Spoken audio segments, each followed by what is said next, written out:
Check, check, check, check. Hello and welcome to the Golfing Greenkeeper podcast. It's time for something special. Oh, aren't they just so cute? Well, that's something special is the moment you've all been waiting for. Not the 200th episode, but me, the wife, finally getting my time on the microphone. I honestly did not think that we would get here.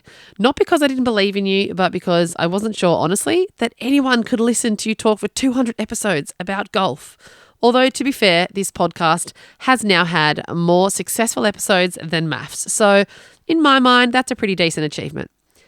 In all seriousness, though, congratulations. Behind those 200 episodes, there have been late nights, endless amounts of whiskey, and the number of times I've had to hear, shh, I'm recording, I can't even count. This podcast really has become our other baby. It's demanded your time, your weekends, your energy, and occasionally my patience too. I'm so incredibly proud of you and everything that you've built. Congratulations on 200 episodes. Here's to the next 200 and maybe just a little less whiskey. Do I get the microphone back anytime soon, please? There we go, back in the saddle.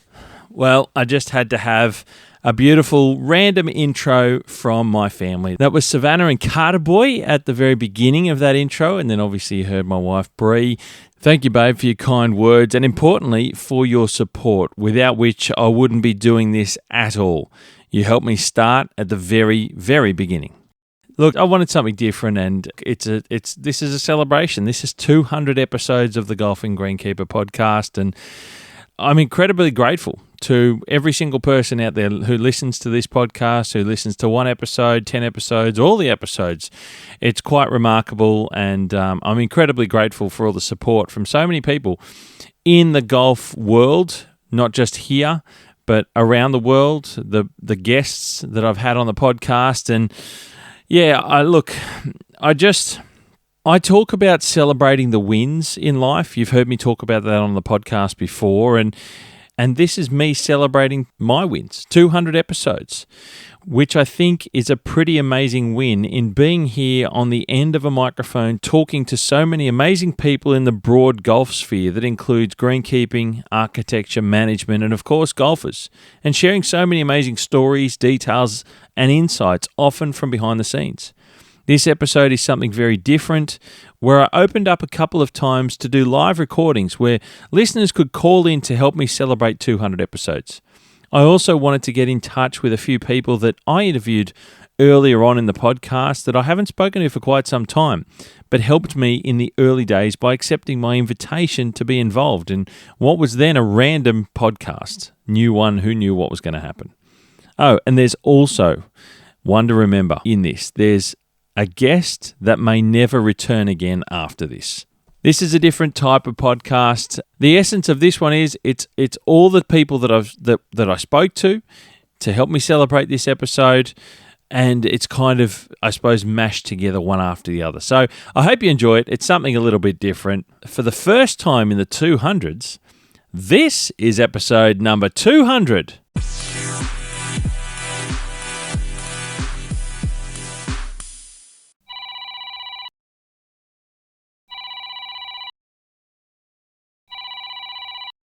Nico Douglas, Superintendent of the Sandhurst Club. Hey Steve, how you going? Not too bad, how are you? Well, thank you. Thanks for giving us a call, mate. You're officially on the line of the Golfing Greenkeeper. It's always nice to speak to my co-host. Didn't take long for that to come out. That's Does this count as fantastic. another appearance or what? Yeah, mate, it's going to. Absolutely. Absolutely. Fantastic. Absolutely. Mate, thanks for giving us a call in. 200 episodes. Wild. Unbelievable, Absolutely right? wild. Yeah, and the frequency of episode, it must have increased, right? Oh, it has. It has totally increased. Yeah. It's going through the roof, and I've got some amazing partners, of course, and the audience is loving it all as well, which is the best part. I mean, that's what it's all about, right?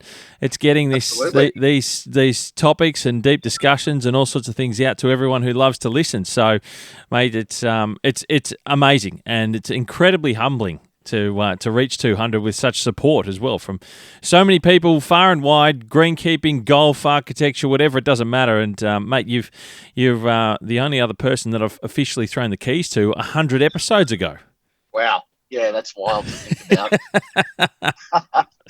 about. Well, keep doing what you're doing, Steve. It's a credit to you, and you're doing a great service to the industry. And I think it's more important for people that aren't in the turf management industry, because you're educating them on what we do and how important what we do is. And absolutely credit to you, mate. No, thank you, mate. I really appreciate it. And mate, whereabouts are you on course at the moment? Where have we got you? I am just in the car leaving my place of work. We're finished up for the day. A reasonable time for once, which is nice. Very good. And go home, walk the dog, try and do some exercise. That might be wishful thinking, though. Mate, it's it's good that it's great to see you doing well at Sandhurst too, by the way. Doing my best, Steve. It's a different beast, but settling in now and getting my head around everything, and got a great team there now. So, starting to thoroughly enjoy it, mate. Fantastic to hear, mate. I really appreciate your support, of course, on the pod and the number of times. What are we up to? This might make it. Is it 5? I reckon it might be 6. Might be 6. We keep going. It might be 7, mate. Whatever it is, I do know that you're number 1, and mate, it's been fantastic to have your support along the way from the very, very early days, if not the very beginning. To be fair, just about, yeah. Well, I think I was listening to your podcast from the start, because I was definitely an assistant superintendent when I started listening to it. So that would have been 2020, 2021 or something. So, there you go. Wow. Yeah. Mate, so much has happened. We've all come a long way since those early days. Can I ask you, do you have any episode in particular that stands out? And, hey, we can't say it's your own ones, right? Put them to one side. Come on. Is there anyone anything out there that you can recall off the top of your head that you enjoyed? Yeah, there's quite a few good ones. Really enjoyed the Richard Forsyth episode, the John Mann episodes. One of your first ones, Barn Boogle, that was fantastic. Yeah, with Phil Hill. Yes, that was really good. Mate, they're all pretty good, and as you know, I listen to all of them, especially the Keeper of the Green segments. Just good to hear from other guys doing the same thing as you, and you pick up a thing or two when you're listening. And one of my favourite podcasts on earth for sure. Oh, mate, thank you. Incredibly kind. And like I say, mate, I do appreciate your support along the way. You've been a big help to me personally, to the podcast as well. I know you share it. And like you mentioned, you listen to just a bit, or if not everything so far. So, mate, it's wonderful to have your support along the way, Nico. I appreciate you calling in and doing this. I like I said, from the video that I did, and I'm not really sure how it's going to go, but we'll put it all together, and 200 is going to be a bit of fun. Absolutely, mate. And I don't know if this counts as a plug because ticket sales are closed, but I'm very much looking forward to seeing everyone at the joint VGCSA and New South Wales Association conference in a couple of weeks. Some really good international speakers and local speakers. Heaps of work has gone into this event. I've been on the subcommittee planning that for the past, it must be 2 years now. So, really excited, and very excited to have you, the voice of the industry, emceeing the whole event, Steve. So can't wait. Mate, it is incredibly exciting. And yeah, let's throw the plug in for that, because that's going to be huge. And there's been a lot. Look, yourself, and there's a number of people on in the VGCSA side, and there's been some people in obviously the New South Wales Super Association side as well. But you guys have collectively put something that's going to be really special together that I think on this scale we've never had over here regionally before. So I'm excited by it, and privileged to be emceeing the event, which is going to be amazing. And like you mentioned, so many people going to be there as guest speakers, and some wonderful overseas speakers as well, international stars that we've got coming here, which is, like I said again, from a regional perspective on the East Coast, I don't think we've done anything quite like this before. So hats off to everyone involved, obviously including yourself, mate, but you've got a core group of people there that have done so much work to do this. and pull all the strings and line everything up for such an amazing event coming. So there's going to be lots of people involved attending, and so many great speakers up in front also presenting to everyone. So, mate, credit to everyone involved. It's going to be exceptional. Yeah, can't wait, mate. Exciting stuff, Nico. Thank you, mate. Appreciate you calling in, and great to quickly have a yarn and be involved again, mate. I got to say again, in number 200. Got to get your name on it. Thanks, Steve. I'll see you in a few weeks for a laugh and a couple of beers. Absolutely, mate. Looking forward to it. Cheers, Nico. Cheers, mate.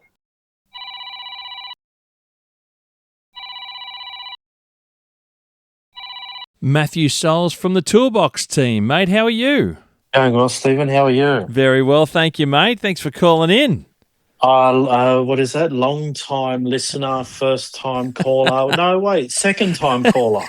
Second time, mate. Second time. You got your own episode, mate. I do. I like this. It's like talkback radio. Well, like I said in my videos on social, I don't even know how this is going to go. So, but we've had a few calls, which is great. It's unreal, mate. Thanks for calling in. That's all right. I just wanted to say thank you for everything you're doing for the industry. As we spoke about this at the conference 3 weeks ago or 2 weeks ago, whenever it was. Yes. Everything you're doing, giving people voices, but also showing light where light was never shown before on turf management. No, thank you, mate. I appreciate the kind words greatly. And you're right, we did have a great chat down there in Melbourne at the conference, which was wonderful. And, mate, this is, I'm pleased to be able to do what I'm doing and do more of it. And it's a lot of fun to be able to do. I appreciate the support from so many people, from businesses in the industry as well, different partners that I've had over the years. And, look, it's grown from strength to strength, and it's incredibly humbling along the way, mate. It's unreal. As it would be, you start with something small. I remember when you went out to do Linwood Country Club and spoke to Matt Bailey all those many, many years ago, and now it's just grown into some behemoth of a voice for turf management, which is fantastic, Steve. No, mate, it's unbelievable. Like I said, and the support from everyone, getting so many people involved. Like for me, that's the whole point. Like you said, it's giving a voice to an industry that we probably never really were able to do it in this way before. It's never been done in that way, and it's kind of worked. And it's crossing those boundaries as well, not just from our industry and talking within our own bubble, but getting it across that line, that invisible line, to the golfers out there, to the people who are looking for, understanding more in what we do every day on golf courses, but also they're learning, and they're some of the people that run our clubs, and some of our biggest clubs too, by the way. Exactly right. You never know what goes on in the greenkeeper's shed down the back of the golf course, right? But now the voices are there. You've got some really great, the Northern Territory correspondents as well. It's Jimmy Downs up from Humpty Doo. Fantastic. He does such a wonderful job. And just hearing the stories from, not only the big guys, but the smaller regional clubs as well, Steve. It's fantastic. No, that to me, as you know, we've had lots of conversations about it, but that's important to me because that's where I come from. And I think I said to Jimmy on the last segment that he was on Walking the Fairways was, unless, we're talking about it on the podcast with a wonderful audience that we have, I don't know how many people would even hear about some of the things that are happening up there. Like even the Jabiru golf clubs of the world, fully volunteer run, and they've just got a government grant to install irrigation. I mean, these are some wonderful stories in some remote parts of the country that golf brings people together, and they let their hair down and they enjoy and they forget about some of the stresses of the world. And it's our sport of golf, it's our industry of greenkeeping and the industry more broadly of golf. It's so many people involved, and so many people get a lot of joy out of being part of it too, which is amazing. And you're just a facilitator with that, Steve. So thank you. I just wanted to ring in and say my piece with this, and I just want to thank you for the support that you've given the industry. Mate, I'm incredibly grateful to everyone and people like yourself, mate. Thank you for calling in and saying those very kind words. And it's great to have people like you, Matthew, that are part of the industry. And, we've talked about you and I about the way that life traverses through our industry, and people are in it, then they go away, and sometimes they come back, mate. It's great to have you back involved in a different capacity with the Toolbox team, mate. You guys are doing some wonderful work, and happy to give you a mention as well, mate. So thank you for calling in, Matthew, and appreciate your support greatly. Steve, you enjoy yourself and stay true. Thank you, mate. Oh, here we go, ladies and gentlemen. G'day, Corey Clark from John Deere. G'day, Corey. How are you? Steve, mate, congrats on the 200. Mate, thank you very much. It's it's a pretty amazing milestone. I've got to be honest. I never thought I'd reach 200 episodes, mate. And thank you to John Deere. We've got a wonderful partnership going, and people have heard you before. We've had you. I'll have it tagged in the show notes of this episode. We had yourself and Erin on last year talking about John Deere and the way you've come in to change the game in our industry.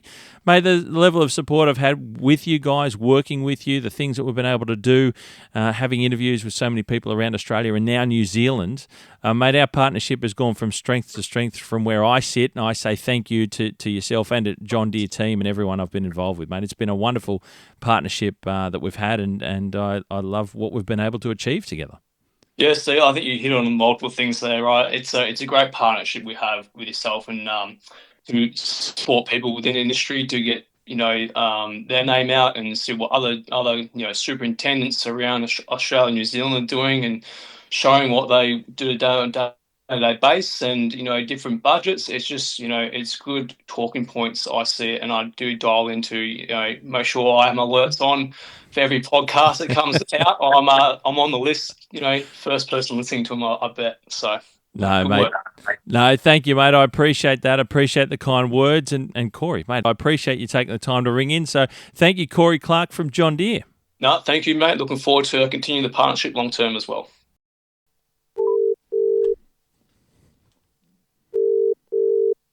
G'day, Steve. G'day, guys. Lock and Leash from Finding Fairways Australia. How are you? Hey, we're good. How are you? Very well, thank you. Thanks for coming on for this special one. I had to do a trip down memory lane for celebrating. It's 200 episodes in the Golfing Greenkeeper podcast, so thank you for being involved. Yeah. Oh, congratulations. That's great. Yeah, well done. Thank you very much. Now, I was just looking through and going back to see just when it was that we first got in touch and had you on the podcast. And it goes back to episode number 21 in July 2021. Can you believe it's been 5 years? You're on the road? Yeah, it's flown by. Unbelievable. So how have you guys been? It's been a long time since I've had you on. Yeah, it's been in Sydney since then as well, and moved up near your neck of the woods as well. Yes. So enjoying all the lifestyle benefits of that. Indeed. And now you're married? Yes, we are. It's all happening. It has been a long time. I remember when you got married, and now even that. How long ago was that? You better answer that one. Don't throw any. Yeah, coming up to 3 years. Don't throw anyone under the bus. There we go. So 3 years. Wow, unbelievable. So a lot's changed. Are you both still playing golf? I'm playing every week. Yeah. Yeah. You're playing a lot. I would say I'm mainly a dormant golfer at the moment, Steve. Okay. Hoping to playing a couple of times a year, but not very much, sadly, at the moment. Not as much as you want to, but there you go. Locke's taking it for the team, I guess. Is that he's teeing it up for the team? I moved further away from my home club, and I ended up playing more, so it's worked out quite well. There you go. So you're still playing down that way, down the eastern suburbs way from memory. You can't afford to move golf clubs these days. No, and it's so busy, so much busier than ever, right? It's almost a battle to make sure you retain your membership in one sense. Like you said, it's too hard to move to get into somewhere else. Absolutely, especially in Sydney. Incredible stuff. So, look, I'm so glad to have you back. It's been, I know I had you back on the following year when you completed your trip. We got in touch when you were halfway around, I think, doing a lap around the country. And all those. Have you done much travelling since? And have you explored other golf at all in the 5 years since I've had you on? Yeah, I have. I actually just got back from Tamworth last weekend, played up there, Tamworth Golf Club in Uralla. Oh, nice. So I still love exploring the country courses, and also earlier this year, played my first golf in Victoria, which has been a long time coming. Yeah, wow. There you go. Where did you play? I went down to the Mornington, so it was nice. Rosebud, dunes and St Andrews Beach. You know, I still think about the second hole at St Andrews Beach probably on a weekly basis. Isn't that Isn't that just an awesome golf hole? I love that track. That's one of the best.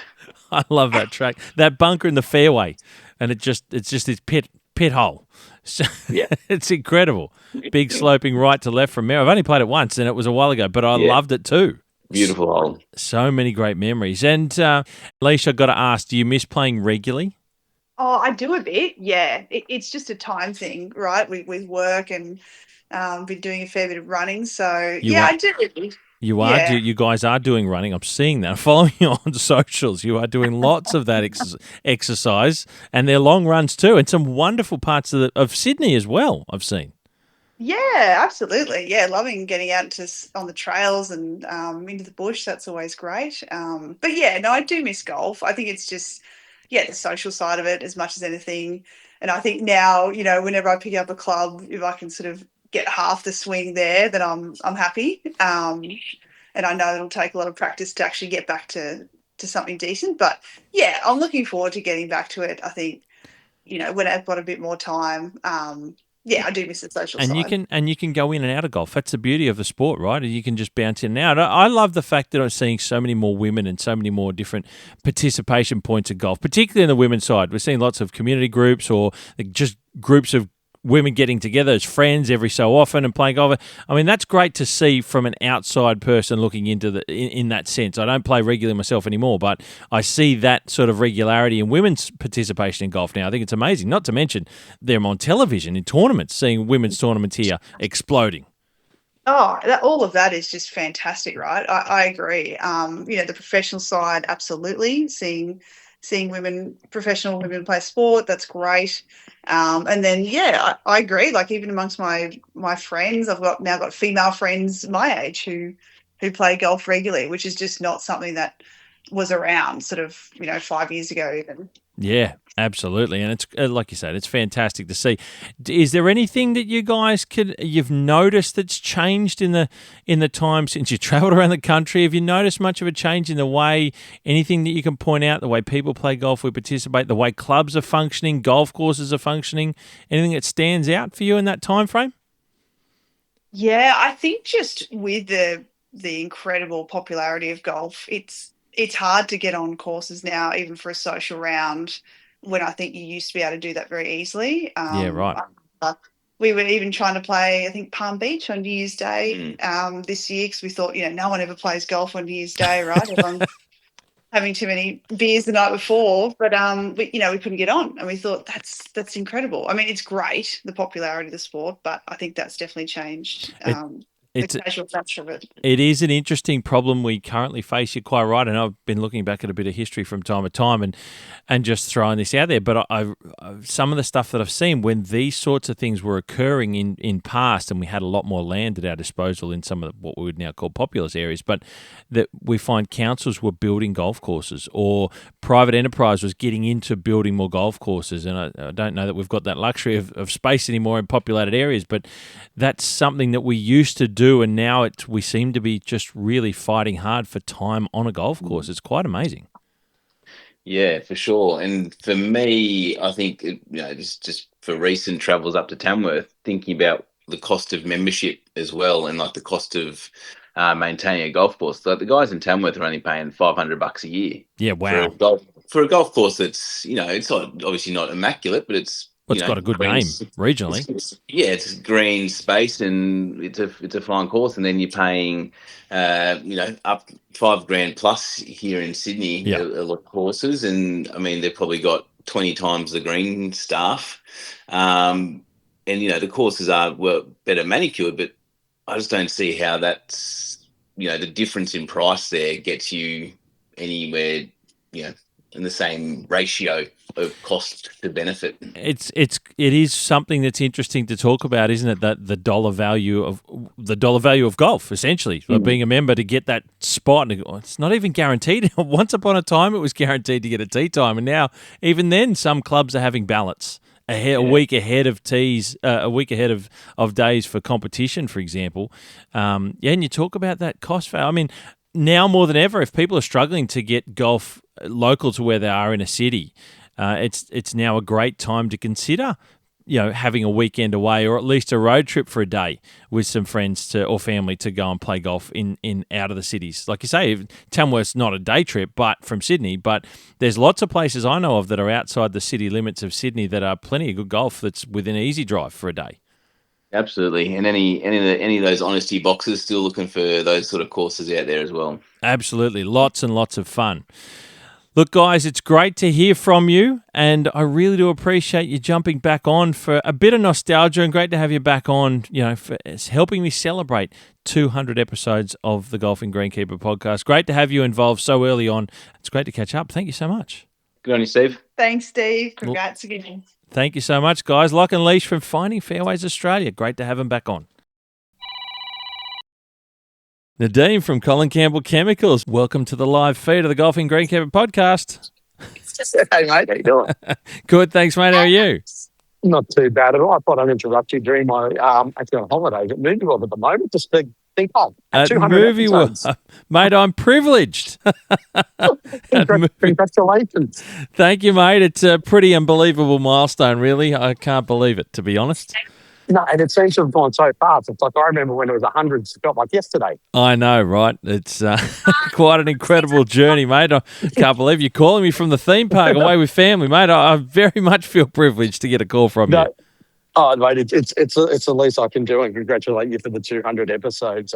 It's an awesome podcast. I thank you for your support with everything you've done for us. But it's a podcast that's just going to stand the test of time and gives a great history and insight to our industry to a lot of people.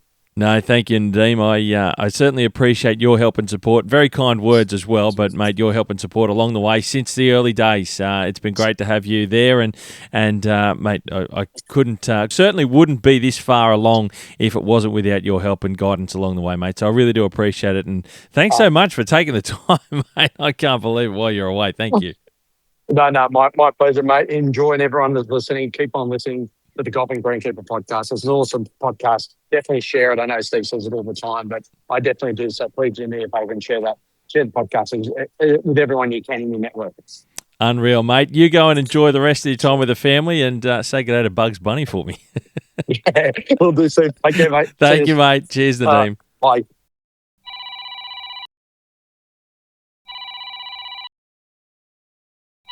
Oh, g'day, Adam Dinty from Dint Golf Solutions. Thanks for calling in on this special episode.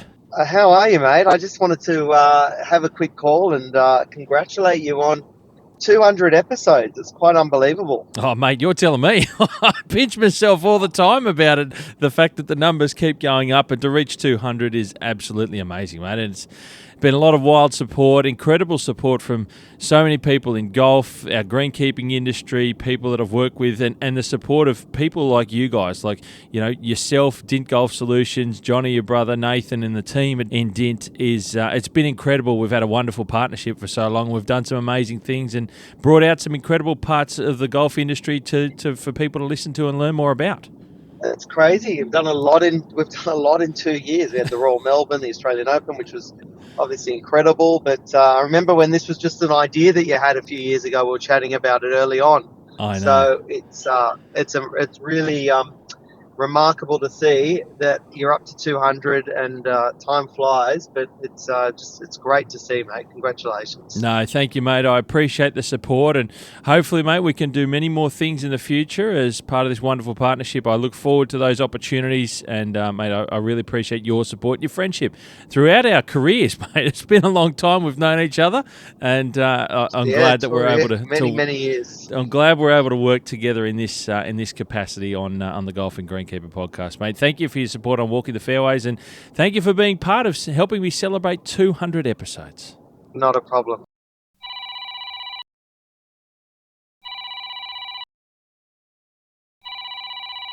Mr. Pete Causey from Eastwood Golf Club. Hey, mate, how are you? It's live. It's Thanks 200. for calling in on the Golfing Greenkeeper hotline.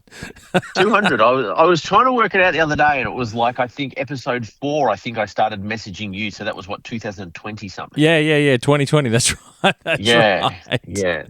So long ago, hey? Bloody hell. So many stupid messages, stupid reels, motorsport stuff, and all that kind of stuff that we can send through. Mate, it's all a lot of fun. Mate, Yeah. and you've been involved a couple of times. It's great to have you part of it. And, Yeah. geez, I you know what? And maybe while we're talking, I'll quickly look for it. But I can't remember what episode number you were. And I'll have it tagged in the show notes of this, of course. But I I'm think going it was 35. It was around the 30. I think it was the first Victorian one at the time. Yeah, right. Geez, that's a long time ago. Here we Yeah. go. Oh, no, it's loading. It's loading while we're doing it. But mate, that was very early days, and I was very appreciative of having you on and you accepting to be on. But you're right. It was one of the early ones. It was It was good. Who have I got here? I've got. I think that was the boredom of driving around on a golf course with no golfers on it, not knowing what else to do. So you just had music and podcasts. And I stumbled across this, and I thought this could be interesting. This could be interesting, or it could be terrible. But it turns out it's been amazing with everyone's support thus far. And mate, there you go, episode number 35 in December 2021. There you go. We had you on, and you were listening from, like you said, back previous to that was back in 2020. But mate, you were what did I have? You were one of the earliest ones I had on, because I started off with the famous Phil Hill from Barnbugle. He was my very first. That's what kicked it all off. And 1, 2, 3, and 4. You were 5, 6 after Nathan Bennett from Royal Adelaide. There you go. That was there you go, mate. And then we've gone from strength to strength beyond you. Yes. It didn't take long. We got out to Matthew Souls at Royal Perth, and we've had him call in, which is great. He's now with the Toolbox team.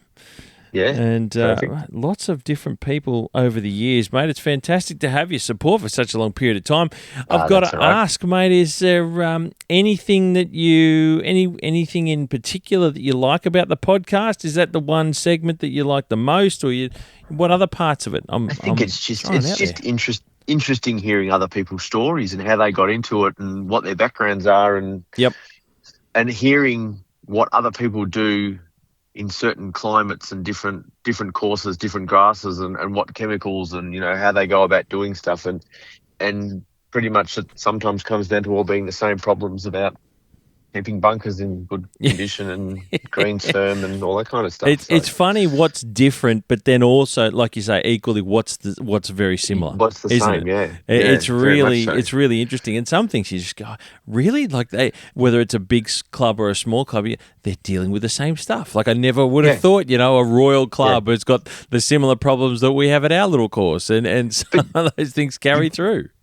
But even listening to some of the other ones is you pick up things that you can imply at your site as well that you don't think of, and it's just going, oh yeah, that sounds like a great idea. I'm going to try that here, which I've done quite a few times. So it's come out. It's very helpful. No, mate, that's great to hear. It's good to see that it's become a useful resource on many fronts. And like you say, there's a level of interest in just hearing people's stories, because the people that make up our industry, as we often say, we meet some amazing people when we go to conferences and things like that. Sometimes we do forget, or we know the person, we don't know their backstory, and it's very interesting to hear where they've come from and how they got into it. Some of those stories are quite fascinating. Yeah, very interesting, mate. Look, is there anything in the golf space that you want to throw out there? I'm just throwing it out there. I got a new employee. Oh, you've got a new employee? Yeah, new employee, 4-month-old golden retriever named Harry. So there we go. We've got a new course dog. New course dog. So he's running around like a headless chook at the moment, recreating bunkers and digging holes and keeping you busy. Keeping you busy. We love it. We love a good team mascot on course. Yeah. Great to have you on there at Eastwood, because you've had some dogs over the years. We lost one last year, which was a bit upsetting. He was quite young, but and it's not just for the guys. It's a bit of a you know, you've had a hard day and the dog comes running and he's always happy to see the boys and they're always patting him and it sort of takes their minds off things. But it's the members as well. You'd be surprised how many of their ladies run around and see me 2 fairways away and they run across with dog treats and fair income. Conversation starter. Yeah. See, so I wouldn't have picked that. They love it. Yeah. So there's a lot of the ladies will have dog treats and they see me 2 fairways away and they come running over and they give him the dog treat. They don't say hello to me. They don't say a thing to me. They'll say hi to the dog, then they'll turn around and they'll nick off again. There you go. There you go. Well, that's really quite interesting because I've obviously we know lots of golf courses that have, I call them, you know, shed mascots and things like that where people have their dogs. Supers have a dog that they bring into work. But it's interesting every now and then to hear when the membership really enjoy that engagement as well. So it's been good. It's an experience at the moment because I'm going through that whole training thing again. But you know, sure, yes, puppy dog stage. There's a lot in that, no doubt, mate. It's great to have you to call in, Pete. I really appreciate your support over the years, over a very long time, mate. You've been a very loyal fan and long-time listener and a couple-time caller. We'll put it in there. It's as they say, yes. Which is great, mate. So, look, thank you for everything, Pete, over the years. I appreciate your support. And thank you for coming on and helping me celebrate 200 episodes. Always there, mate. And, you know, if there's anything I can do to help, let me know. And congratulations. Thank you. A good milestone. Thank you, mate. I really appreciate it. And we'll keep sharing those V8s on social media. Definitely. Just unfortunately, you're a Manly fan, but you can't help that. Hey, 40-0. That's all I got. That's all I got for you. Good point. They're doing better this year. Let's just say that. Anyway. Thanks, Pete. All right, mate. We'll talk soon. Will do. Cheers, mate. Appreciate it. Good luck. See you, mate.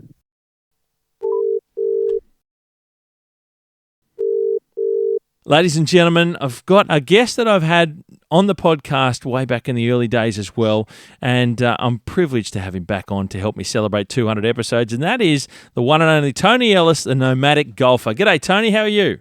G'day, Steve. I'm going really well. Great to hear you've made 200 shows and great to be a part of it. Good on you, mate. Mate, thank you so much. Appreciate it. And, mate, I just wanted to have you back on because you were one of the early guests that I had on. And it's great to have a voice from the golf side of things a little bit, getting an insight for someone who ventures around. And the whole point of it early on was you were on this incredible journey traveling around Australia with a caravan and your wife and puppy dog, I think, at the time, and playing all these different golf courses. You had goals of numbers you want to do. Since then, you've been overseas and done something in Scotland with your son.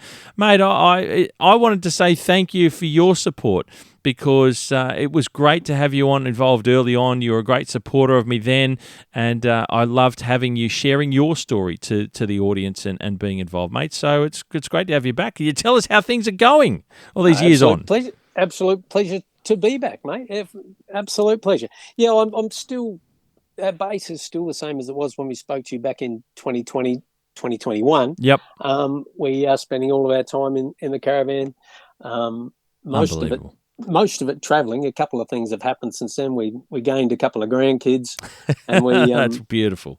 And we landed a gig which we didn't anticipate or plan, but looking after a caravan park in northern New South Wales for a couple of months at a time. Sometimes 2 months, sometimes 2 months a year, sometimes 4. So we have a bit of a base near those couple of grandkids. So that seems to suit us well. But very good. The base of travelling and playing golf courses all over the country hasn't changed. It might be a bit slower than I was in 2020 and 2021, like less numbers per year, but still loving it, still doing that.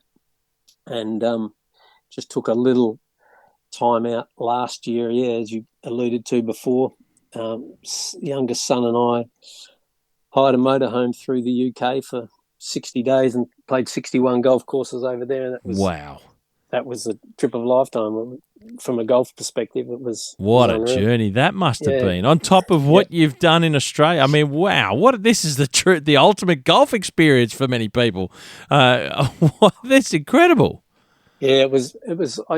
My youngest had got the golf bug in the last 18 months or so, and that was just the little fillip we needed to kick that off. My daughter was actually really keen on me doing it. She said, "You've always wanted to do this now, and now that Tanner's keen, you've got an excuse and you've got someone to go." Wow, 61 courses in 60 days. My goodness. I struggle to do a round back to back. I've got to be honest. Something will hurt after 2 rounds for me. well, not funny you should mention that. Since I got back, which was last September, I've not been able to play. I've stuffed my shoulder up, so I'm sort of rehabbing that, and hopefully in the next few months I'll get back on. So right now it's interesting. We're still travelling, and I'm still seeing lots of golf courses, and as I have done today here at Mystic Sands up near Townsville, I've walked the course, taken a heap of photos. You know what? Some part of me says even better. You walk around without swearing. Very, very interesting way of looking at it, mate. Unreal. Now, you've seen so many different things, mate. I've got to ask you, over that period of time since we got in touch, we actually had a game up at Coolangatta Tweed. We played the River Course up there a couple of years ago now, which was great to meet you in person, not just on the pod, but also share a round of golf, which was fantastic. I thoroughly enjoyed that. It was a great day out. But mate, how have you seen the golf landscape in Australia change in that time have you seen much change at all? Whether it be by way of participation, people, clubs, the sport, what have you seen? What have you noticed? I reckon I probably saw more change as I was starting, because we took off in 2020, in COVID times, and it was through that time when that big change was morphing, if you like, and it was just getting so popular, and just we're seeing the numbers just increase something fierce. I suppose most of our travel has been quite some distance away from the heavily populated areas, from the cities, and we've been mostly out in country places. I've played more country tracks than anything. You don't notice that change so much out there, because even if numbers doubled, they might have gone from 15% capacity to 30, rather than if you're looking at your city courses, you've gone from 90 to 99.8 sort of thing. So it's harder to notice out there, but you still notice it, and it still seems to be thriving in terms of demand. And like anyone, you'd see the changes in more carts, less walking, etc., etc. But still seems really healthy. Do you still get a buzz? Do you still get a buzz out of having a round? Obviously not right now, but when you get a chance to see, even like you're doing now, walking those courses, what do you still get out of it? I still get a real buzz from experiencing new golf courses and seeing different things. It's like I went, and I sort of had a bit of an epiphany, I think, in the first couple of years on the road. I went from being, 40 years of being what I call a pencil and card golfer, where all my golf was about striving to improve, to lower my handicap, to, playing pennants, chasing championships and that sort of thing, to now, I still playing comps, but I'm more take them or leave them. I love, doing what you and I did that day. You walk around the course and with meeting new people, sharing stories. And I'm more about experiencing, those new, different things in course, quirky things. Different geographies, looking at architecture, features, playing in 2 balls, perhaps using 3 or 4 clubs, playing on your own, just doing weird and wonderful things. That's sort of how my love of the game of golf has sort of progressed, I suppose. Yeah, that's interesting. I know mine has, through a lack of playing regularly in competition and things like that. I enjoy, as you said, what we did up at Coolangatta Tweed is just having a round and enjoying the company, enjoying the space, and learning the space as well. And you take a lot away from those places if you haven't been to them before, and if you haven't been to them maybe even for a long time. It's I find it really enjoyable, and that's all I like to do in golf now. It's just I don't take, like you said, take the comps, take them or leave them. I just like to go out and have a hit, and I don't even worry about those things. I just enjoy the walk, enjoy the company.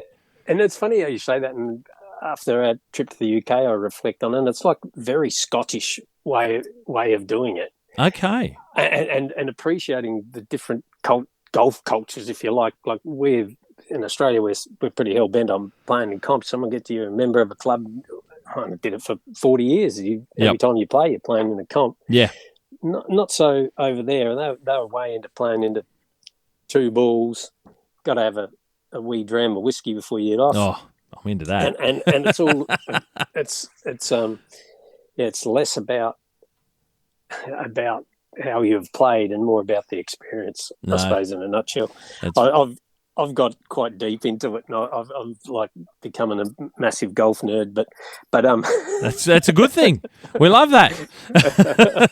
And it did start off. I always knew I loved playing different courses, but I didn't really realise how much until we started on this trip, and even how much I love those quirky country courses that, the design did things that border on unfair or you would never see these days, but they've been done. Yep. I get some of those. I get as much joy out of as going and playing on some of the courses in the upper echelon. 100%. And I'm still in love with the game.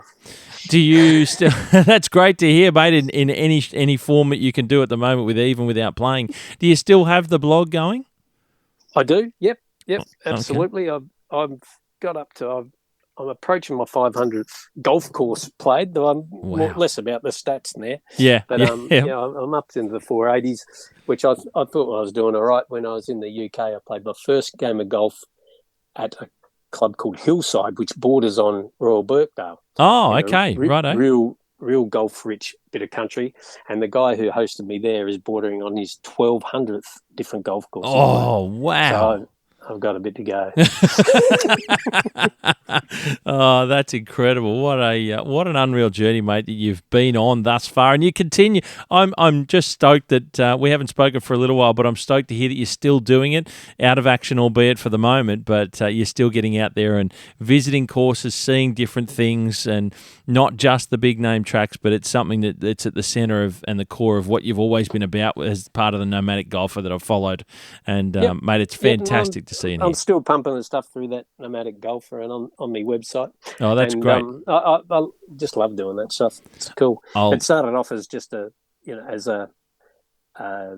database, if you like, for tracking my thoughts so I could refer back to, but it's a good receptacle to keep it in and other people can have a look at it too. I love following you on Instagram and seeing you do it through there. I'm not a big website visitor in general, but I'll have it all tagged in the show notes. But I love following your stuff on Instagram, on social media. You do the write-ups of the course that you visited and things like that, and just seeing some of the wonderful photographs that you've taken and you're sharing about those experiences, mate. It's quite fascinating and something that I get a buzz out of, learning and seeing what those things are. And some of those I put on my list. I go, next time I'm up that way, I'll make a point of going in and seeing that. So cool. It's fantastic. Well, Tony Ellis, it's great to have you back on the pod. I'm glad that I was able to include you in here to help me celebrate 200 episodes on the podcast. A bit of nostalgia for me to be able to wind the clock back to having one of my guests early on and now having you back on, mate. I appreciate your support you've given me and also the enjoyment of being able to share around a golf and talk about courses around the place, and people can go and check out the show notes to see some of the stuff you're doing if they don't already follow you. Tony Ellis, the nomadic golfer, thank you so much for jumping on the pod and helping me celebrate 200 episodes. No worries at all, Steve. My pleasure. Great job on 200. I look forward to listening to the next couple hundred. Ladies and gentlemen, Brenton Clark, Superintendent from Settlers Run, calling in. G'day, Brenton. How are you, mate? I'm good, Steve. Congratulations on 200. Mate, thank you very much. It's a pretty big milestone. I never really expected to be here this long, but it's been incredible to have so many different people from so many different parts of the golf industry and greenkeeping industry involved in general. You've been on the podcast, mate. It's great to have you as a voice in the past on in, and I know that you'll be on in the very, very near future as well. We'll keep that up our sleeve as well, but I know you're a big listener as well. I say that loosely, of course. You listen to a number of episodes over the time that I've been having them out there and for people to listen to. So I'm saying thank you to you as well for your support along the way, mate. Thank you. No, I love listening to it. In fact, I think you need to do a bit more. That's good. Then I need to get some more catch support. up onto it, and then I have to wait another week or two to listen to another episode. But no, you've got some great interviewers that you interview, I should say, and I love listening to everyone in the industry and your thoughts on how you've viewed the industry as well. And there's some great people out there to talk to. No, thank you, mate. And you're quite right. There's so many people, different voices, different opinions, and it's great to be able to bring that together for people to listen to and experience and maybe get insight and maybe even perspective along the way, because sometimes we don't know what other people are seeing and experiencing around the place. But it's certainly been an amazing journey from where I sit, and having the support from people like yourself, mate.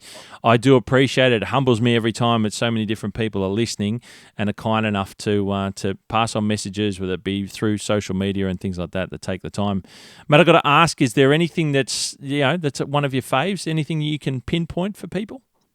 It almost seems like every episode I want to send you a message and go, that one's your best one. Mate, I'm humbled by that. That's amazing. Thank you. Yeah, you put me on the spot now. Just go through it, people. Just flick through and you'll enjoy it, is what we're saying. Yeah. There's some good ones. I do like the obscure ones, though, the ones that are a bit left of field. There's the one, he's out in Orange, can't remember. Oh, okay. Craig Jeeves, superintendent from Country League. Yep. He was fantastic. I can even remember what I was doing when I was listening to that. So that was very, very interesting, that one. Unreal. Mate, like you said, I have so many different, from all walks of life, big clubs, small clubs, different people from within the industry, different corners of the industry, not just in greenkeeping, but other corners of golf and golfers as well, mate. It's fantastic. I appreciate you ringing in and being involved and helping me share the celebrations for 200 episodes on the Golfing Greenkeeper podcast. Thank you, Brenton. Let's go for another 200. Oh, unreal. Thank you, mate. Here we go. We've got Bruno K from McMahon's. G'day, Bruno. How are you? Good, Steve. Yourself? Very well, mate. Thanks for calling in on this one. Great to have you ringing in. Yeah, great to be a part of it, mate. And congratulations on reaching 200 episodes. It's pretty special what you've been putting together, and look forward to many more. Thank you, mate. We're proud to be part of it and partnering in the design brief with the architects as well. It's a pleasure working with you. Thank you, mate. It's certainly exciting to have people like yourselves as McMahon's, as you mentioned, having you as partners of the Design Brief segment. It's great to be able to bring more and more voices out with the architects. We have some wonderful conversations, and I know that we've got a lot planned together moving forward. So, mate, I appreciate your support, ongoing support, and wonderful to have you again, as I mentioned, as a reasonably new partner on the podcast. And I'm really appreciative of the support by so many people, and to be having you involved in ringing up for 200 episodes is great to have you as a spot in the middle of it all, mate. So thank you very much for your support. Yeah, same goes to you, Steve. Thank you for your support and your putting together the design brief, and we're proud of it. No, Bruno, mate, I'm excited by what we've got ahead. There's lots of things coming in our wonderful partnership together on the podcast. Thanks for calling in. Thanks, Steve, and enjoy the sunshine, mate.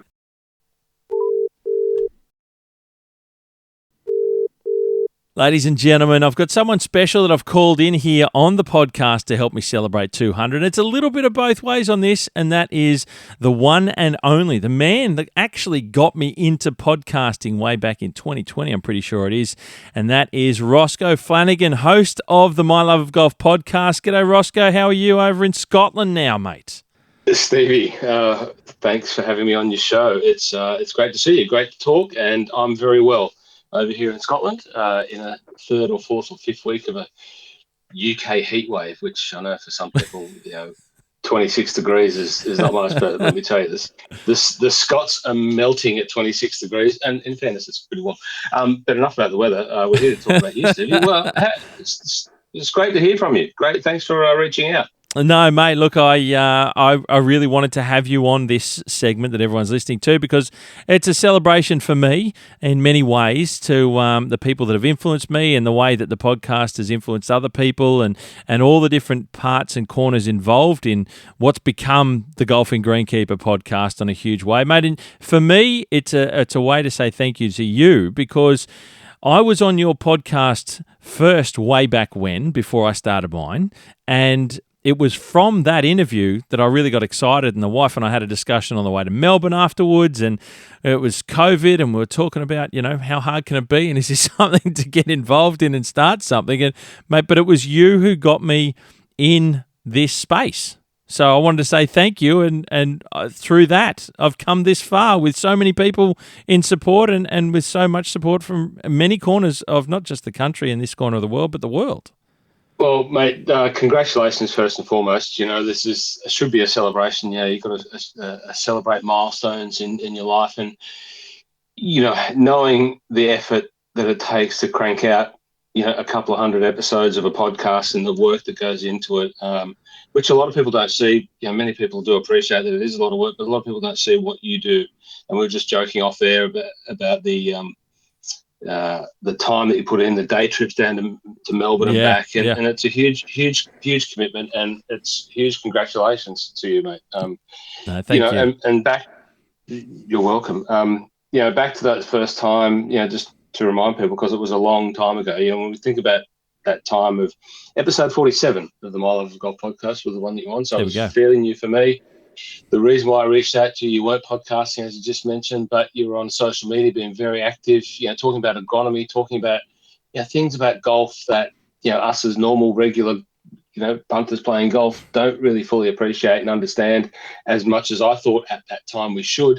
And you've really, grasped the importance of greenkeeping, the superintendent role, the agronomy, and helped a whole bunch of people learn and understand more about what makes a golf course so special, not just turning up and pegging your ball up and making divots and filling them in, by the way.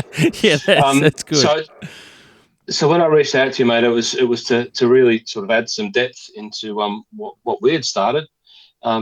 And, it's been a great relationship. There's a lot of nice connections between us. Your brothers up in the Hunter Valley, and, we were in Barnbougle at the same time with that great episode there, chatting about our experience. So, you've always been someone there for me to ask any questions, and I love seeing your journey, mate. So it's a huge congrats to you, mate. No, thank you, Roscoe. It's and I'm very humbled by your comments. Thank you, and the influence. You talked about connections, and we've had some fun. We were down at Barnbougle at the same time. We did a podcast episode from that, which was incredible to be able to share our thoughts and experience of that. We've got some people that we know from within the connections in the industry as well, and also through PK too. Just the same. I remember once calling you and picking your brains about the background of how that all came together as well. Once when I was a job at Mossman, I think standing at Mossman Beach, it was we're having a chat about things, but it's been an incredible journey, and I do think back to that time. It was a great conversation that I really enjoyed. I enjoyed the format and what it was able to, I suppose, I was able to share through your podcast and your audience, and then now doing something similar but in reverse in a way, and it's amazing, mate. I've had such an incredible time, and it's very humbling to have an audience that follows along the way that's dedicated in a sense and passionate about being able to share and talk about the things of our industry, not just greenkeeping, which is a heavy focus of mine, but it's very much more broadly the golf space, which is amazing. So many voices, so many opinions and thoughts. Well, Steve, as we've joked about before, I'm here for the Golfing Greenkeeper Scotland edition. I'm here to host you on when you want to, take on the agronomy of the links and help people understand that. And I think that would be an absolute winner, because there are so many people that travel to this part of the world for golf. Like I was at North Berwick the other day. Oh, wow. Besides not playing golf, but, I had 4 very loyal and valued customers from the old Drummond golf store, which, in the city of Melbourne that I was the owner of at the time. They were here playing North Berwick for the first time.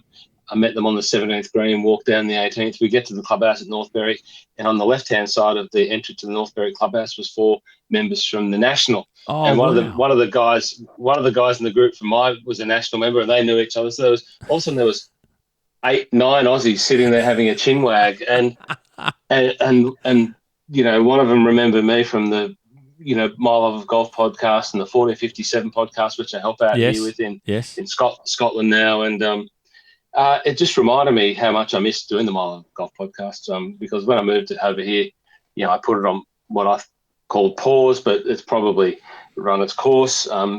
But back to the point is golf is a global game, and people are traveling all around the world, and you should really let's find you a sponsor and get you over here, Stevie, just for a week or so, and we'll show you Scotland. Mate, that would be that is one of the life boxes that needs to be ticked. There's no two ways about it. I love the idea of maybe we should have you on. I think everyone will be interested about that, to talk about Scotland. And recently, you've been at the British Open at Royal Birkdale, so you know a lot about what's going on over there. Not just that would have been a big week, mate. We were just talking about it off air. Oh, it was a huge week. So, for me, one of the little skills that I got to sort of develop and learn out of the world of sort of media, let's call this media, social media and photography, and the videos that I did for drum and golf was how to use a camera. Yep. And obviously, wanting to be around golf and golf courses and take photos, you want to be around the best golfers. And, with the support of Australian Golf Digest, who, I take a lot of their photos for over here when there is a tournament on that's worthy of, some extra coverage. Yep. It was great. It was down there for the whole week. It was an amazing experience. Wonderful to see Ryan Fox win. If it wasn't to be an Aussie, well, then a Kiwi was the next best thing, and no one better than Foxy. It was great to see him hold that putt. Oh, I nearly missed taking a photo of him because he does play so quickly. It's unbelievable. Sharpen your skills. But I did, you end up gravitating towards people you like watching yourself, and my focus was to cover, take photos of some of the Australians and to a lesser extent, but the Kiwis as well. And it's one of golf's greatest pleasures to be able to stand there and listen to a fully compressed Striction, smashed by Foxy, and to see him walk up that 18th fairway, strut. It was great. But the course, you saw it. Those that watched the Open saw it, how burnt out it was. It has been incredibly dry. It's record dryness, consistent high temperatures over here, more so in England than Scotland, and it was baked out, very sandy, very duney, so sandy, like in the parts off the fairway where you're walking through the dunes, so sandy.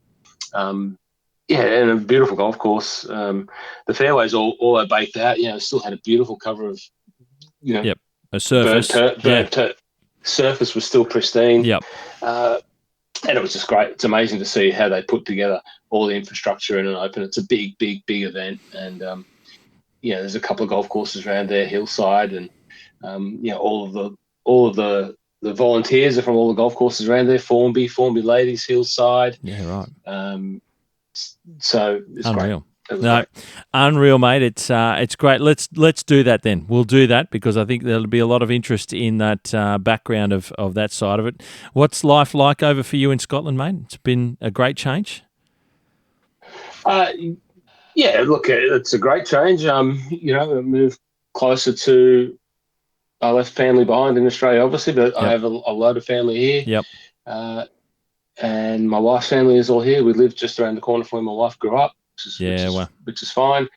I'm a 10-minute walk to the mighty Tynecastle Park, which is home of Heart of Midlothian, my Scottish football team, which lost the Scottish title after 40 years of not winning it on the final day last year. So we're still getting over that. But in winter to walk down to the football in one of these, it's 20,000 seats. It's not big, but it's in behind the houses, just around the corner from the pub, and suburban style. Yep. British football, 20,000 mad. Yeah, wow. Edinburgh people there. So I love that, and playing a little bit of golf, not enough. I remember at Craigielaw Golf Club down here, which is down in East Lothian next to Kilspindy, and just up the road from Gullen, Muirfield. Your name dropping, mate. That's incredible. I mean, what a thing to be able to do. I don't play those courses. I just play at Craigielaw. Craigielaw is a fine course. It's a regional open qualifying course, and it's a Donald. To throw a bit of architecture, and it's a Donald Steele course. On some reclaimed farmland, which I think at the time when Donald Steele was designing it, Tom Mackenzie from Mackenzie and Ebert was part of that firm. Okay. So he may have had some sprinkle dust over what was designed there. But it's a nice link style course adjacent to proper links. Yeah, right. Unreal. Travelling about a bit. Just And just enjoying Scotland and getting on with it. That's it, mate. That's it. Now, mate, I've appreciated your time. It's great to have this connection back again. It's always far too long between drinks for us to even chat, and the time difference is a little bit challenging. But I can't let you go without talking about PK and the Aussie Open. Mate, I know you've got. I know you're a PK fan. I think you said you're still a member as well in some capacity. Is that right?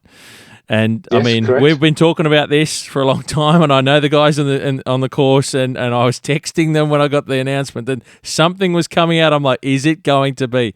This is incredible, isn't it? What amazing news! Oh, I was very, very excited when I heard that news because I know, you just had a feeling how much the club believed that it could hold a big tournament and had a desire to hold a big tournament. It really is deserving of being on that world stage, the type of course and facility that it is. They were, I think, quietly gutted to miss out on the President's Cup, and this is me talking, not the club talking. Yeah. At that time, I did hear from a couple of players that definitely thought that PK was getting the President's Cup. Yeah. And they put a mountain of work into the preparation for that. And, I guess, unfortunately, that didn't happen. But thankfully, that mountain of work did pave the way to being ready to present for the Australian Open. Of course, it's on the back of the announcement with the PGA Tour and the DP World Tour and that expansion and the support that, especially that the PGA Tour brings. So we'll see, hopefully, touch wood, a handful of more notable players down there. We've seen the influence of Rory and what he did at Royal Melbourne last year, and again at Kingston Heath. So there's no better tournament venue. And you're right, I was so on board with the tilt for the President's Cup. I'm back in the My Love of Golf podcast days. There was Mike and myself, and Mike was like, he was like, it's never going into PK. And I was like, there's no reason why it shouldn't. I remember that conversation listening to that episode. Yeah. And I get quite heated by that. And there's passion behind it, right? And rightly so. And I saw another thing, one in the early doors when the announcement was like, we're not sure that. It was another podcast that said, not convinced that they'll get the crowds down to, Frankston. And I'm like, hang on. Let's just, there's train access. One of the things that I've learned after, shooting photography at the last 3 Opens and Women's Open is the infrastructure and how that works. Yep. And, there's trains, buses, car parking, all of that to shuttle people around, and they do it magnificently. And they've just got to take what they know from doing that. They've got trains at Frankston. They've got freeway access on either side of getting into and out of Frankston there. And, so it's really easy. It's so simple. There's plenty of places around there for car parking. There's so many ways. And it's a 12-minute drive from the front door of Peninsula Kingswood to the front door of Kingston Heath. It's 12 minutes. 12 minutes. I didn't know that. There you go. I did it once because I had a tea time at Kingston Heath, and I thought that I was playing with a mate at Peninsula Kingswood, but it was actually at Kingston Heath. And he was like, "Where are you?" So I'm waiting for you here at PK. He said, "Well, you better get up here. We're off in 30 minutes." And I was there in 12. There you go. And you don't speed on those roads because there's plenty of speed cameras in Victoria. Don't worry. That's right. No, mate. I was chuffed when I heard it. I knew you would have been as well. It's just a great, if the routing stays the routing that they've, presented so far, and I believe there are several routings that Mike Cocking has put together as part of the presentation of the PGA Tour for the President's Cup tilt. That routing is great. There's a great balance of holes on both courses, and they're wonderful holes, all of them. So can't wait. And touch wood, I'll definitely be there for it if I can find my way back down there and find a way to be close to the action. I will be there with bells on. Unreal. Well, Roscoe, great to hear from you about that topic. But, mate, look, like I said at the beginning, it was about me wanting to have you on this episode selfishly to say thank you, mate, for the way that you've helped me and guided me in the early days, and I continue to follow what you're up to, and we talk from time to time, mate. But I wanted to say thank you for your influence on the Golf and Greenkeeper podcast in the way that you and I have spoken in the past over many times, and I greatly appreciate your support all the way through, mate. It's been wonderful to have that, and without that, I wouldn't have been able to reach 200, mate. So it's a milestone for me, but me saying thank you to you. You're welcome. You are one of the greats. You are one of the good people who put their heart and soul into the industry and into the game. And you have my ear and time anytime you want, Stevie. Roscoe Flanagan, host of the My Love of Golf podcast, and we never know whether it'll be back or not. But, mate, thank you for joining in, and I'll have some clickables in the show notes to 14. What was the other one you're doing, the Scottish one? 14? The podcast? Yeah, 1457. 1457. 1457. Yeah, there's me and a couple of mad Scotsmen, and we talk about different things in Scotland. And, if you want to learn a bit about Scottish golf and where to play and where to stay, that's the podcast for you. There you go, mate. But I'll have you back soon anyway, so we'll keep tabs on that. Thank you, Roscoe. Thanks, Stevie. Now, we'll be honest, I have no idea if this guest is even going to answer the phone. Let's see what happens. Oh, I'm not sure. Hello, Rog. How are you? Hello, Stephen. Now, for ladies and gentlemen listening, and yes, you've just realised, Chris, that this is not a normal phone call. I'm surprised you answered the phone, actually. Well, if I knew what you're up to, I wouldn't have answered the phone. This is the only way I've had to sneak you onto the podcast. Now, for ladies and gentlemen listening, for all you out there in the audience, this is Chris Clark, who was the assistant superintendent that I was working with at Katoomba Golf Club. You were there for 7 years with me, Rog. That's correct. Now, you've got plenty of nicknames as well, and people are wondering why I call you Rog. It was just different names. We had all sorts of different names. There's a bit of fun with each other along the way as part of our team, which was great, but I've had to sneak you in. You know what? I didn't think... Now you're snookered, right? You're not going anywhere. Now I've got you on. This is a stitch-up. I love it. Done this. I love it. I love it. And so many times I've asked you if you'd like to come on, let's reminisce, let's talk about different things in what we used to do, whatever, and share it with the audience. And you're like, no, not doing it. Been dodging this for so long, and I've got away with it. Your time is up. There you go. So, Chris, I wanted to let you know that you are on to help me celebrate 200 podcast episodes. 200. 200. Can you believe it? It's a big number.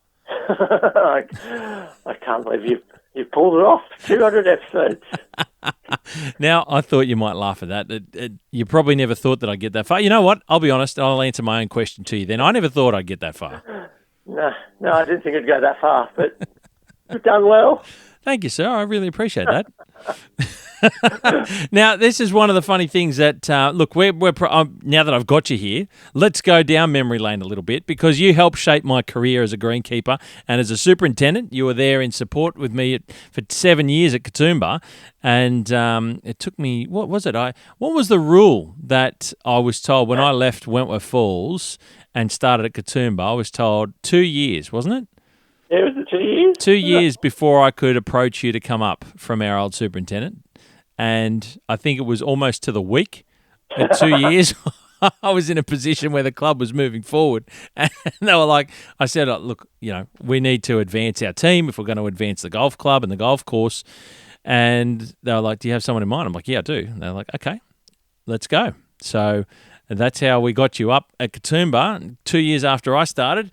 And it was 7 years working with you, which was an amazing lot of fun, but also with the rest of the team. Geez, we had some good times, didn't we? Oh, definitely. We certainly did. And we went from a struggling little club to flourishing and building bunkers and tees and all the tea gardens. A lot of different things. It certainly changed from the early days when I started, when we were struggling. Well, it was, yeah. Putting fuel in mowers was hard. Well, it's funny, right? I totally forgot about that. I used to take up, 3 jerry cans in the car to the servo, because I could only fill up 3 jerry cans at a time with petty cash. And you could only cut what you could with the fuel we were allocated. There you go. How many clubs, I wonder, are out there doing it these days? And I'm not saying everyone's flourishing, right? But that was the instance that we were at. It was tough in those early days. It was. Yeah, it was. But we did so much. We come a long way. One of the things that I look back on and thinking about was the fun we used to have in the shed in the team, right? There was a lot of good times. We had a lot of good fun. We had a great team for the most part. That, it was an enjoyable group of people that would come together every day to go to work, and then we'd have a little bit of fun along the way. You kind of got to, don't you? Oh, definitely. You got to. Well, you spend the majority of the day with your work colleagues, so you've got to have a bit of fun. Maybe sometimes we took the fun a little bit too far. I don't know. Not too far in a bad way, too far in a good way. Yeah, no, there was always a good rumble in the bunker. There was always. Do you remember the time? I'm going to throw this one to you because I don't know how this is going to sound. Do you remember the time we're up the 8th fairway and you looked over at me and I looked over at you, and it was just like we were back at Wentworth Falls as apprentices. We just lined each other up and just ran and rumbled on the fairway. Do you remember that one? I remember. Yes, I remember. And then that. did one of us like pull a hamstring or something? Oh, probably. And there was probably a tap out after like 30 seconds. That was gold because we did that a couple of times at Wentworth Falls, I remember. Oh dear. And but you can't do that now. No. You can't. You can't do that now. These are the times when you could do things differently. I mean, I hear stories now from people I interview that greenkeeping in shorts and thongs back in the day. Yeah. I mean, you wouldn't dare do that today. No way. I remember hand watering in thongs and stuff like that with the Ingy shorts on. But it was always fun and a bit of banter in the team. Banter's always good. Team culture's important, isn't it?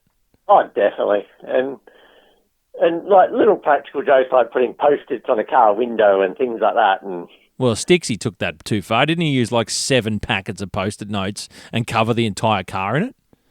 Yeah, something like that. And then hanging up all the wet weather gear and through the rafters with the rope. They were all fun and games. No one ever got upset about it. But it was the lightheartedness and the fun factor that we all, no one ever, I don't think any of us took ourselves too seriously. Well, I say it's not always the easiest thing, is it, to get team culture right? It's a constant work in progress, and team members come and go. So it's always, it is always a work in progress.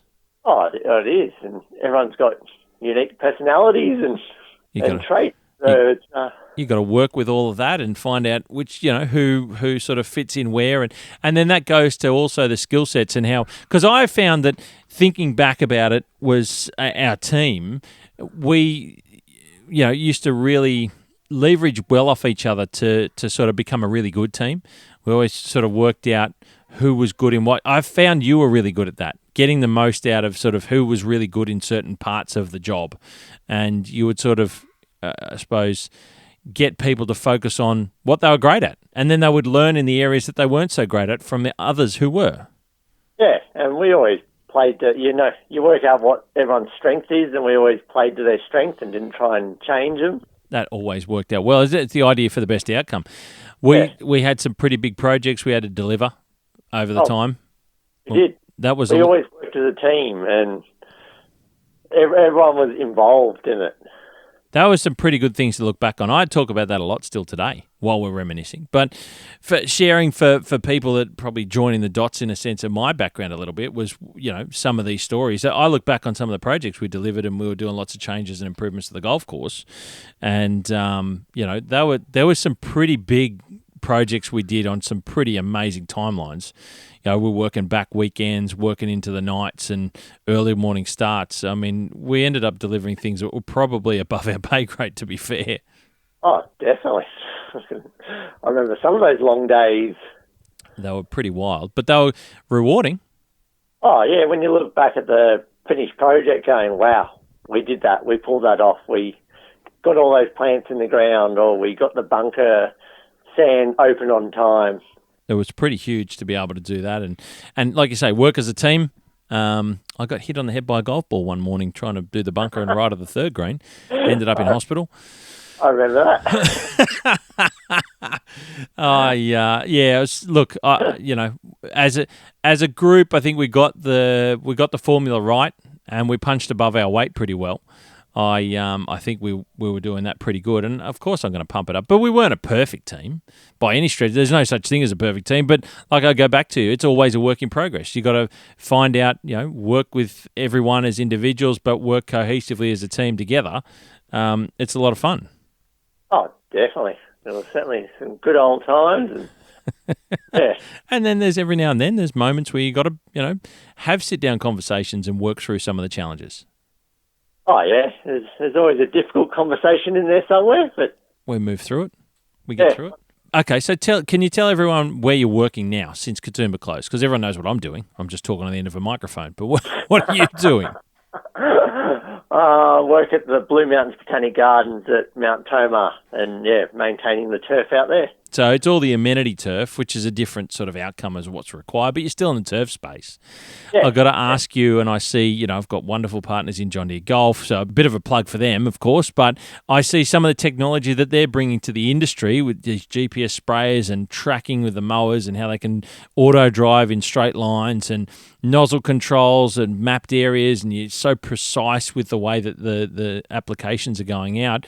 Some of this technology is incredible, and I've been out of the game for 13 years. You're still there in it, kind of not in the sports field space, but you're still there. You're seeing this technology evolve. What does it look like from your end?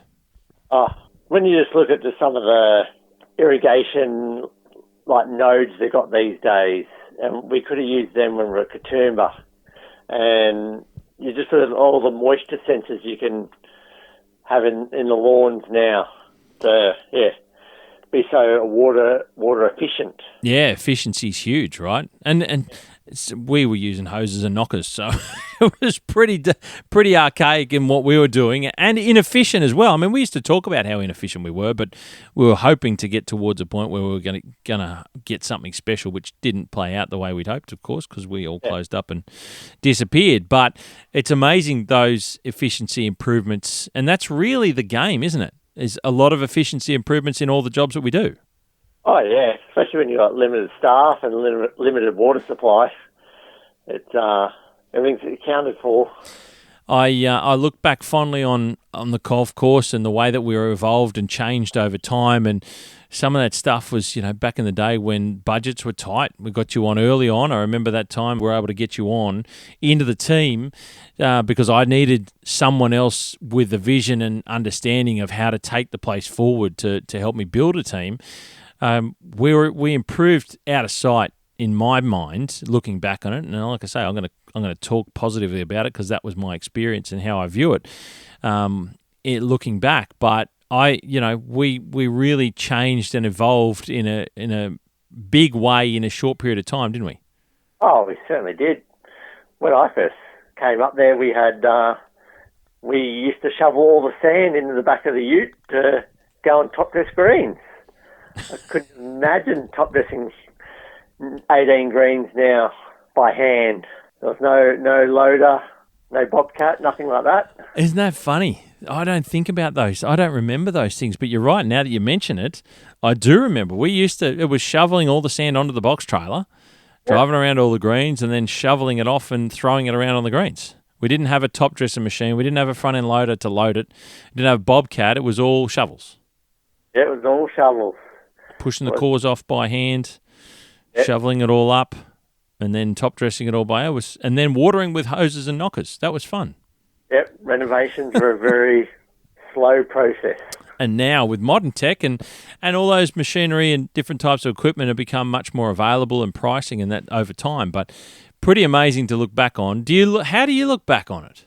I look back on it and just go, I couldn't imagine doing things like that now. Is that because we're getting too old? Yeah, just getting too old. Going, the long days, doing all the manual work in the bunkers, all the shoveling of bunker faces. Some of that stuff still goes on, I will admit. I see that. That's still a real job. I don't know that there's machines that change that too much, but it's great to talk about a bit of history. Like I said, it's celebrating 200, but maybe I'm celebrating a little bit of having you on the podcast as well, Rog, because this isn't going to happen again. I know that for a fact. Now I've cornered you and got you on here. There's no chance you're going to make a return, so I might as well squeeze all the juice I can get out of this one. Very, very wary answering the phone from now on. That's gold. What's some of the things that you're now doing amenity turf? Is there anything you miss about being on golf? Oh, I know it's different. Maybe that page has turned. I don't know. No, I always miss the presentation of a golf course. When you look over it, when you cut greens on a Saturday morning and you're looking over the golf course and the bunkers are looking schmick and everything's cut and looking fantastic, that's something I do miss. That on a Saturday morning, just knowing we've done a fantastic job that week to present the best course we can. Pretty cool feeling, right? Lots of people who are listening to this know that feeling. I've heard people say the same thing. Yes, that and the early. I used to love the early mornings. Oh, hang on. I'm not doing Steve Super 7. This isn't for you. Unless you're going to agree to come back on the podcast, that is. No. Do you miss the early mornings out on the golf course? Oh, definitely. I used to love watching the sunrise going in from dark to the sunrise. There used to be something special about that. I reckon so. I still, that's one of the things I love to talk about. People who listen to this know I think that's a pretty special part of every day. Seeing that over a golf course. It's something about being over a golf course, not just any space, because you see that now, I guess, do you? Yeah, I still see that, and it's still beautiful every morning when you see the sun rising. Sure. Coming up there. A very special feeling. But golf courses are just something a little bit different. Is there anything that you don't miss about a golf course? Whip-snipping bunker edges. One of those jobs, right? That and bailing them out when they were full of water. Yeah, I think they've got better as modern technology's moved on with, again, amazing products, right? Can you imagine how our golf course would be at Katoomba if it was still around and we had some of this modern tech, modern products, modern ways of construction, modern things? Yeah. It'd be pretty amazing. One of the things I remember is, and we've spoken about, how we worked well as a team and everything. I think you and I particularly, worked very well, and we did so for 7 years. That's why we both stayed there. But you and I sort of worked really well in that we knew our own spaces and what our strengths were and what we were good at. Because I remember one of the things you never wanted to really do, and you often told me, was dealing with the boards and committees and talking to people in meetings. And you often used to say, "I'm not interested in that." Yeah, no, that was your job. That was your role to deal with that and let us do our job on the golf course, just mowing greens and staying away from the board. And looking at, well, that was it. That was what you enjoyed and you knew that you were good at, was doing the turf surfaces. That's it. That's what I enjoy doing, and I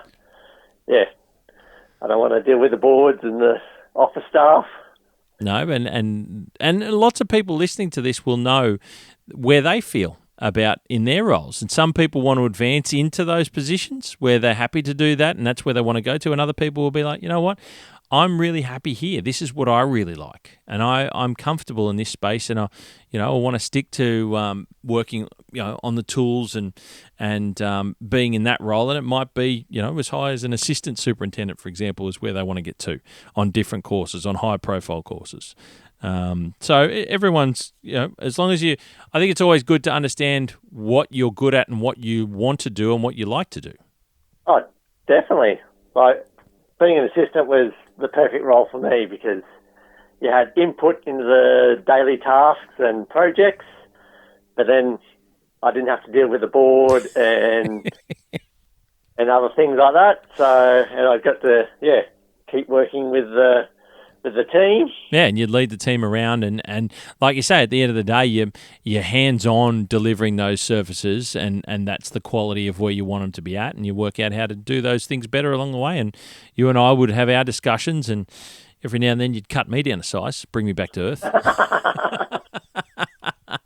Happened on the odd occasion. Yeah. Well, sometimes it had to, because I get right into things. I remember I just used to get headlong into stuff, and I'd be so focused on the future and planning and working out how to get somewhere. And every now and then, I think you read the room really well and be like, "Get off, get down, come back down to us."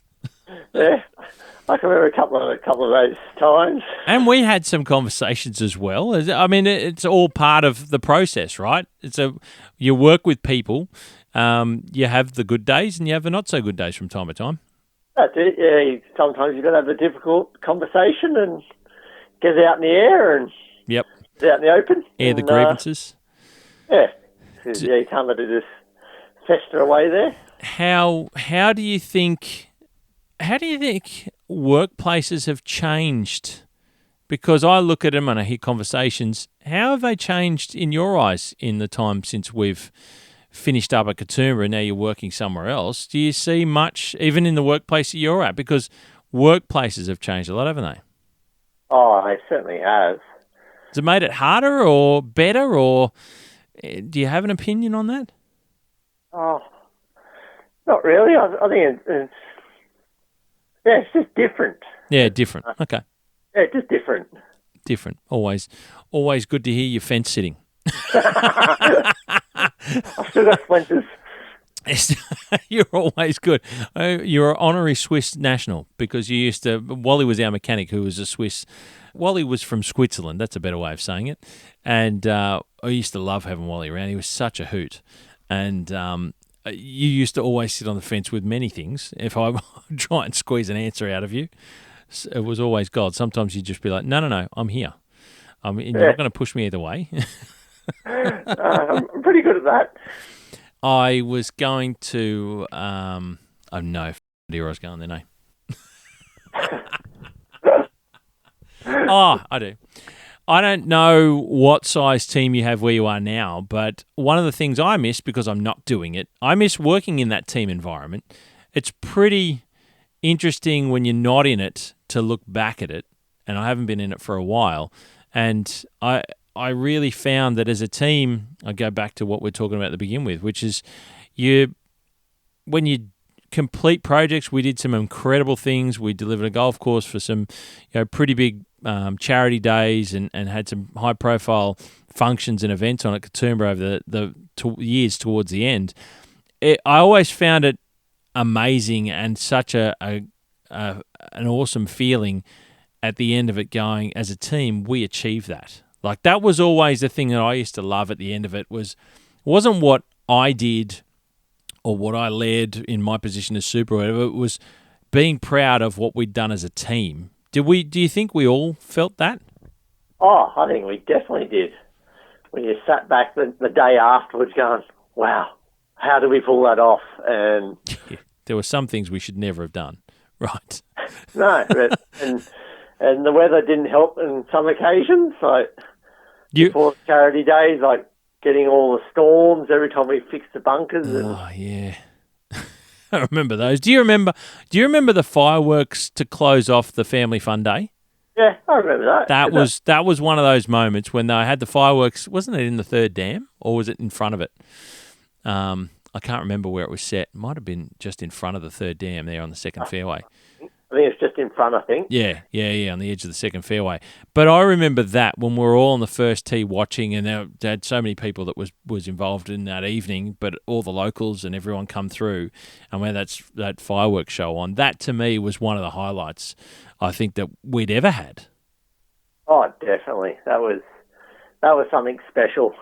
I still look back on things. I don't know if you look back at it very often, but I certainly look back at it. And use them as reference points from time to time, some of the works that we did.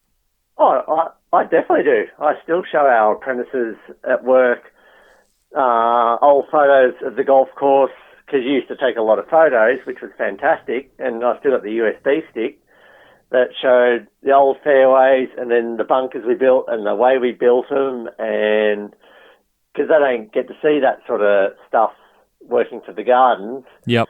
It's a good little introduction to sport surf. Okay. That's good. Yeah. When you look back at some of the bunkers, like the one on the 5th, it's just like, that was how did you pull that off? And yeah. Some of that stuff, honestly, they were we definitely bit off more than we could chew with some of those projects. Yeah. What was your bunker on the 14th? Was it 3 tiers? 3 levels. 3-tier bunker, or 3-level bunker climbing up the hill, which was just, it took me so long to work out how we're going to bloody build that thing. That was pretty special. There was some the one on 5, even the bunkers on 10. I love talking about bunkers, but the bunkers on 10, they were awesome. They were the first set that we did with the islands in the middle. Yeah. The grass trees and the grevilleas growing over them and draping into the sand, and then the cherry blossoms on top on the high side on 3. And then 5 was just out of control. That was. That was 45 metres long, wasn't it? Oh, I think, I'm pretty sure it was 45 metres long, that bunker. Like that and it was 2 level. It was split level in between, and then the one on 14 was 3 level. It was just about making the bunker edge. That why you didn't like doing bunkers? so long. Making all those mud pies. Yeah, remember that? Doing the edging? Oh, look, people listening here might even be bored now, but it was amazing to reminisce. Like I said, I wanted to have you on. I didn't think you'd answer the phone call for once, so I've had a win already. But I wanted to say thank you for the time that we worked together, because we did some special stuff. I look back on our time working together, because it wasn't just there. We were apprentices together at Wentworth Falls before that. Yeah. And we were a part of some great things there, irrigation installation and the 10th green and the 4th green. 10th green was fun. You were there. Yeah. Yeah, I was there for that. Yeah, that was an interesting experience. I certainly was. But we've done some amazing stuff together, and like I said, like I say to people listening, is that you're a big part of my time as a greenkeeper. Before I, on the end of a microphone, flapping my gums, as I say, and you helped shape my career in what I did. Even though we were in different roles, but working together is what helps shape you as a professional. And you learn from each other. We work through a lot of stuff together and a lot of shit together. And I think we come out the other side, unfortunately, without a golf course, but we come out the other side as better people and better professionals as a result of what we'd experienced and done together. And I just wanted to say thanks. Like I said, this is about me. This is about having you on. We're celebrating Chris Clark on the podcast for episode 200. Oh, I can't believe you've done this. Yeah, it's actually a good stitch up. I'll take the win. It is. How much flack are you going to cop from people around you? How much are you going to cop after this conversation? That's fantastic. That's God. I know our mates are going to give you a whole heap of stick now. Your mum's going to listen as well. You're probably going to cop a bit of stick even from Lydia, mate. Oh, probably. I reckon she's going to give you heaps more than I will. Oh, so embarrassing. Sensational. Oh, dear. Rog, look, it's been wonderful to have you on. I thank you for for answering the phone call, because this wasn't going to happen. And there you go. It worked. So, look, a trip down memory lane. Chris Clark, I appreciated you through my career, but it's great to have you on the podcast, Rog, and talking about some of the stuff that we used to get up to. Well, congratulations, and hopefully you have another 200 after this. Oh, that's very kind of you. I didn't even think I'd get a compliment. There you go, ladies and gentlemen. All right, sir. Thank you for your time. Okay, bye.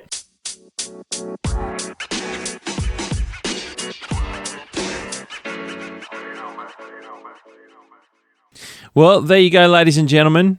Lots of clickables in the show notes, so please get over to them and have a look. I've got all sorts of things that were mentioned, lots of episodes that were mentioned, lots of golf courses that were mentioned again, as always, and the people that called in. So get amongst it.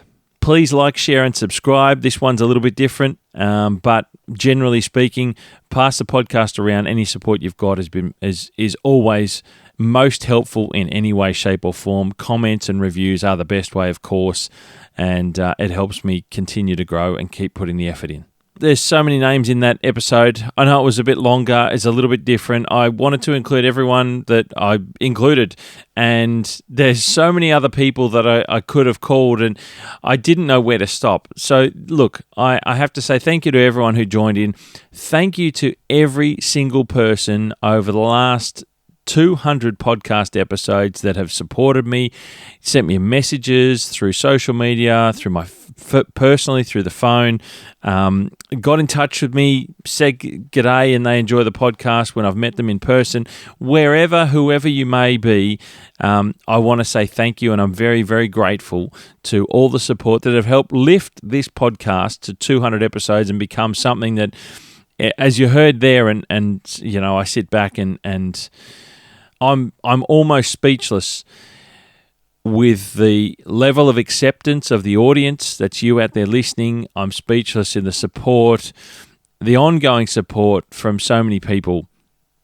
It's quite amazing, and I don't often sit back and take stock of it. I don't often sit back and reflect, and like I said at the very beginning, this is me celebrating the wins and taking a moment to sit back. To every guest that's been on the podcast, thank you. To every person that's accepted an invitation to be involved, that's taken time out, I say thank you. To every one of you that's spent a minute listening or more listening to the podcast episodes, I say thank you.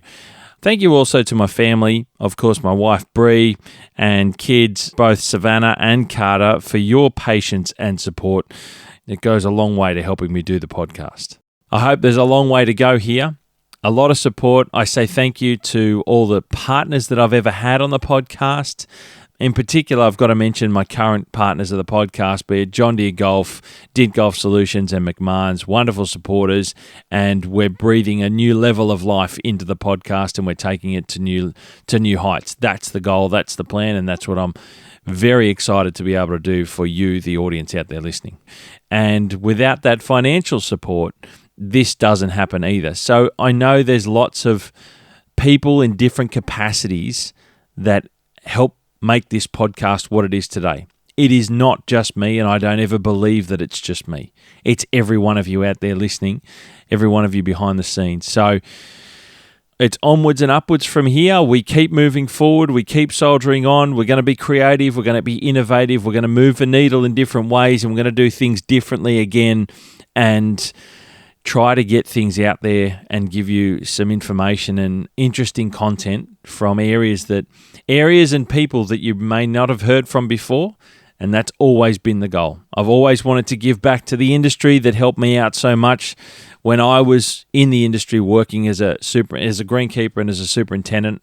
It made me who I am today, and I hope that I'm able to give back in a capacity that can make a difference. I've always wanted to be able to do that. So let's do it together, ladies and gentlemen. That's the goal, that's the dream, that's the belief, and that's the energy behind it all. You hit them clean, we'll keep them green, and I'll catch up with you very soon.